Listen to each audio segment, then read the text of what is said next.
ഞാൻ ഇന്ത്യ വിഷനിൽ പ്രവർത്തിക്കുന്ന കാലഘട്ടത്തിൽ ഒരു ടെലിവിഷൻ ചാനലിന് ലൈസൻസിന് നെറ്റ്വർത്തായി നമ്മൾ സമർപ്പിക്കേണ്ടിയിരുന്നത് 1.5 കോടി രൂപയാണ്.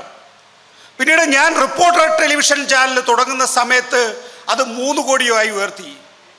പിന്നീട് ഞാൻ അറിയുന്നു അത് 5 കോടിയായി വളർന്നു.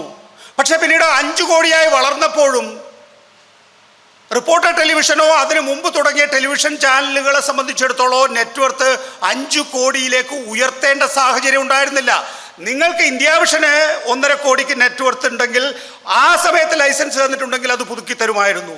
പിന്നീട് നിങ്ങൾക്ക് റിപ്പോർട്ടർ ടെലിവിഷന് 3 കോടി നെറ്റ്വർത്ത് നൽകേണ്ട സമയത്ത് നിങ്ങൾക്ക് ആ ലൈസൻസ് 5 കോടിയാകുമ്പോഴും നിലനിർത്താമായിരുന്നു. ഇപ്പോൾ ഞാൻ മനസ്സിലാക്കുന്നത്, ഞാനിപ്പോൾ മാനേജ്മെൻറ്റിൻ്റെ ഭാഗമല്ല, പക്ഷെ ഞാൻ മനസ്സിലാക്കുന്നത് 26 കോടി രൂപയാണ് ഒരു ന്യൂസ് ചാനൽ ഇന്ത്യയിൽ തുടങ്ങാൻ നെറ്റ്വർത്തായി കാണിക്കേണ്ടത്.